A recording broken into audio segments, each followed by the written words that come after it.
Okay, welcome back. This chapter is about what we talked about previously in protecting your assets. And what is your number one asset? It's your ability to make money. We already talked about the purpose of disability insurance. I want to talk to you about life insurance. Life insurance, just like every other insurance, is meant to replace an asset. And for life insurance, the asset is you. So me as a father and a husband, I provide an asset to my family in the form of an income. I want to ensure that, because if something were to happen to me, I want that asset replaced.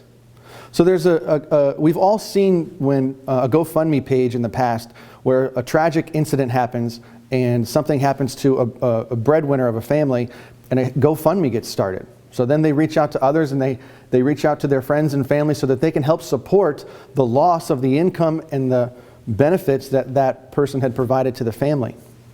Personally, remember, I don't care how much you have, I care how much you can lose if something bad happens to you. So part of rule number one, and this is probably the most important one, make sure you protect your asset, and that's yourself. So that means the breadwinner as well as the spouse or the CEO of the house. If the spouse doesn't have a career, for example, that pays them an income, there's still a value that's provided to the family. That should be insured. So let me give you an idea of how to come up with that. There's an idea called the human life value. So let's use easy numbers. If I'm in my 30s, let's say I make $100,000 a year. If something happens to me, I want that $100,000 to continue to pay my family while I'm gone for the rest of their life. So how much insurance do I need? That's called the human life value, and it has to do with your income. So whatever you make in a year, and in this example $100,000, multiply that by 20. So 100,000 times 20 is 2 million. My human life value at $100,000 of income is around $2 million. And that means if something happens to me, I can then pass on $2 million to my spouse. She can then take the $2 million and put it into an account and hopefully earn 5% interest on $2 million. Now if you have a calculator, do some quick math. Take $2 million and multiply that by 0.05. $100,000. That asset, or the life insurance, replaced the income that I was going to earn for the rest of their life. Now, it doesn't take into account inflation, and there might be things like vacation houses where I have a mortgage, or my daughter's future college.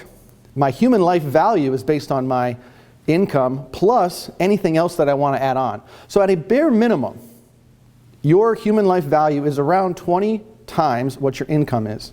The older that you get, as your kids get older, your human life value as far as a death benefit might be going down because hopefully you'll be building assets in the background. So the assets can then help replace the loss of your income if something were to happen. Now I've heard this joke a couple of times when talking with clients all over the country. And the husband will sit there and laugh, or the wife will laugh and say, you know what, if something happens to me, they'll just marry the pool boy. Or they'll go marry someone else and be happy. And I'm totally in agreement with that. I believe if something happens to me, I want my spouse or my wife to be happy for the rest of her life.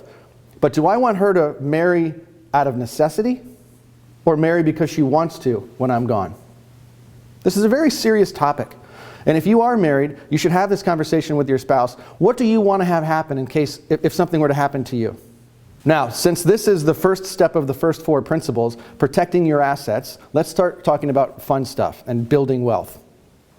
Don't forget to answer the questions at the bottom of the page.